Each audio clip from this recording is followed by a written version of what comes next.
This etude is entitled Reflections 1, and I wrote this in two parts. There'll obviously be reflections too, because I wanted to address the two ways to approach a Dorian modal jam, which is so important, not only to this chord progression, which is, of course, John Coltrane's Impressions, and also the Miles Davis tune, So What? But that long Dorian sound, long modal chord progression is a part of a lot of other tunes. But, of course, these are the iconic ones, which are Impressions and So What? So we have a long form of D Dorian, 16 bars, 8 bars of E flat Dorian, so just moving up a half step and then back down to D Dorian again. So the question always comes, well, what do you play on that? How do you approach that? And there is that tendency that I've mentioned many times, or I mentioned many times with my students, is if you just play running up and down scales, that's what it's going to sound like. So getting away from that. But this is something that I learned from George Benson's version of this tune. So if you don't know that, it's from a great recording called Beyond the Blue Horizon. It's his version of Impressions. So this is what I learned from George Benson, is instead of just staying in the static Dorian sound, right? So static meaning it's just sitting there, it's not moving anywhere, is that we want to create motion on top of that. We want to imply movement that isn't there. So in this etude, I use the tritone sub, and I'll get into this lick that I use here, but what I'm really doing is I'm implying an invisible, or this is another example of the invisible chord. I'm implying that the chord progression is really going 1, 2, 3, 4, 1, 2, 3, 4. I'm going back and forth, one measure of D minor, one measure of A7, or I could even think of it as being, in that A7 measure, I could think of it as being a 2-5 to D minor. Either way, I'm creating a tension and release, because I'm always going to come back to the D minor. So that's the trick, is that I'm creating that tension by going away and playing that dominant 7 while the D minor is still going along. So I'll borrow from the great Mick Goodrick. He said, playing on a modal piece of music is like drawing a circle through a straight line. Right? So you have that straight line, that static D minor harmony, and I'm creating motion on top of that. So the trick of making this really convincing is that you know how to resolve back to your D minor. Also, I've introduced another substitution for D minor, which is B half diminished. So I've used this in some of the earlier etudes, but so on D minor, I'm playing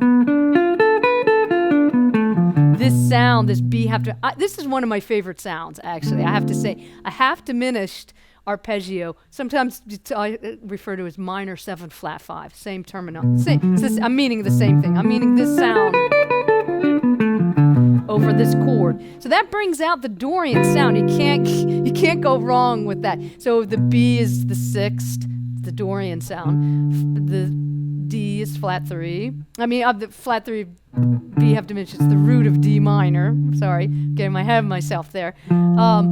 F is the flat 3 of D minor, and A is the 5th. So, you know, really it's almost, you can think of it as a D minor 6 arpeggio, but it's a B half diminished. So I'm using that a lot. But let me move ahead into this lick that I play, or different versions of this idea. On the A7, so that's the quick cadence, I'm playing a triad pair of A and D flat.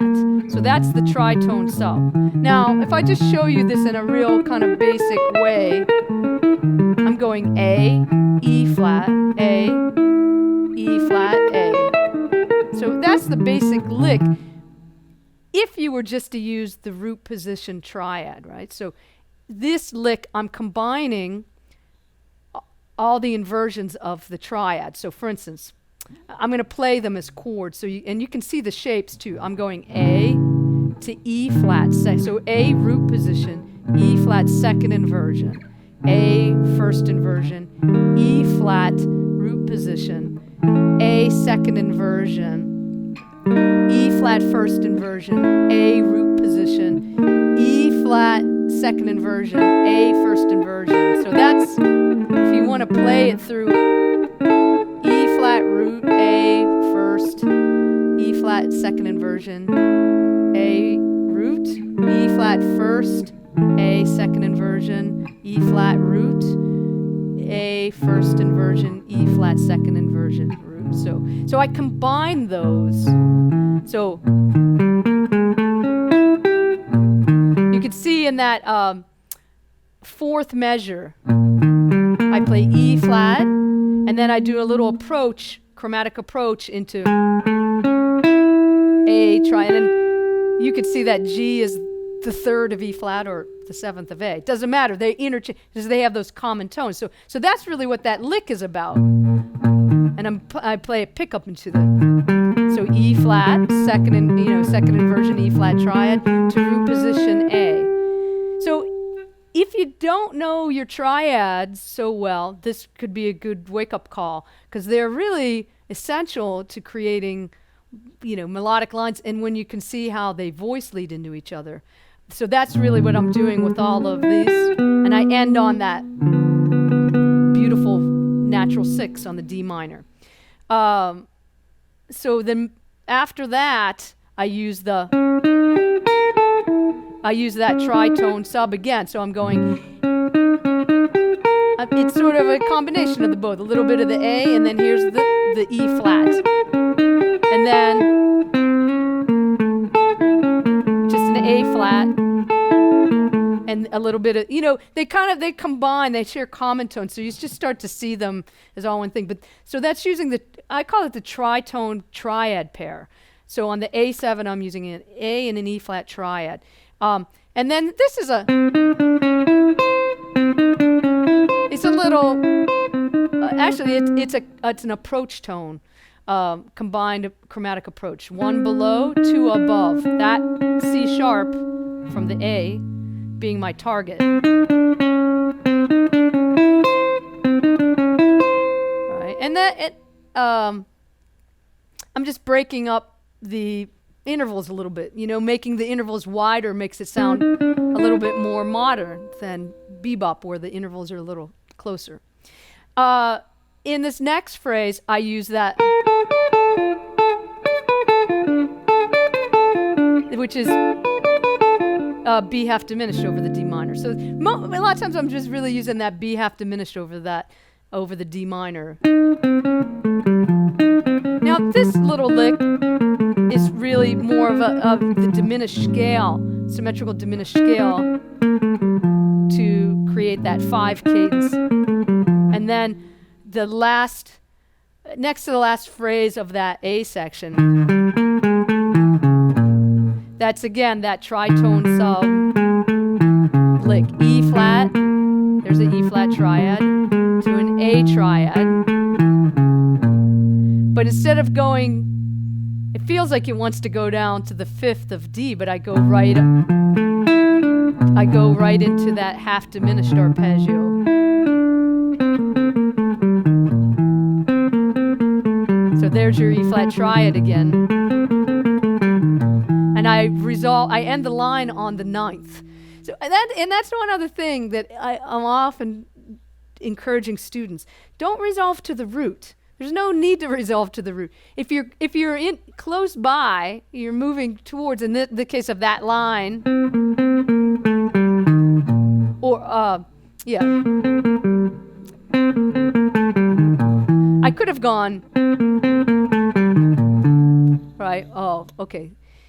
But there's no need to do that. I think it's more interesting to try to resolve your lines to the 9th, or maybe to the 7th. Those would both either be my choices near to the root, but way more interesting than the root, right? To play the 7th or the 9th. So the second, or I guess we call it the B section when we go up to the E flat. I'm just using some melodic phrases off of the Dorian. A little bit too of that, in a way I'm thinking of this time C half diminished over the E flat, right? That's your minor 6. Now this line, the next line there is really from the harmonic minor scale. So that's another technique to use to create that illusion of going 5-1. use E flat harmonic minor,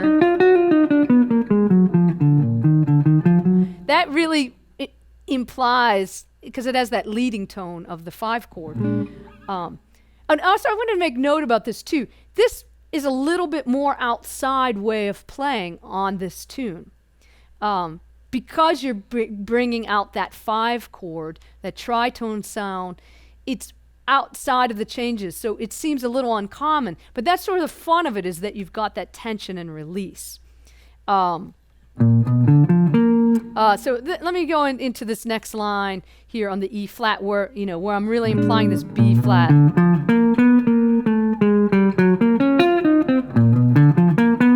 So this line in particular, again, there's a little bit of that tritone sub idea.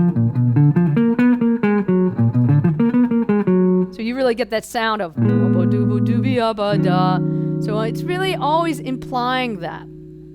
And then there's one other kind of uncommon thing that I borrowed. Coming towards the end of that first chorus, this line that starts on the C sharp. What is uncommon about it is this is actually would be the correct, let's say, if we were to say it's the correct dominant 7 sound for a natural dominant, as if I was playing in D major, but I borrowed it. That idea is called modal interchange. I borrowed the sound from a major 2/5, meaning that there's a B, I'm emphasizing the sound of a B natural. And then I shift into the altered. So it sounds uncommon, at least for my ear, because I'm really, I've always been brought up with hearing that correct altered dominant sound when you're going to a minor chord. But I'm really almost implying, so I'm implying a natural dominant with natural 9 and that kind of sound. But then I shift gears into the altered. So I combine them to create that cadence. It's sort of taking something out of place but putting it in there. But again, because the conviction of the line is strong, where it resolves, that's really important with this. So that's the moral of the story underneath all of this, is if you really learn how to play 5/1 convincingly, to play a cadence convincingly, first of all, that's something you're going to do every time you play a standard. But in this case, we're borrowing that, we're implying it, where it's the invisible chord that's not there, that 5 chord.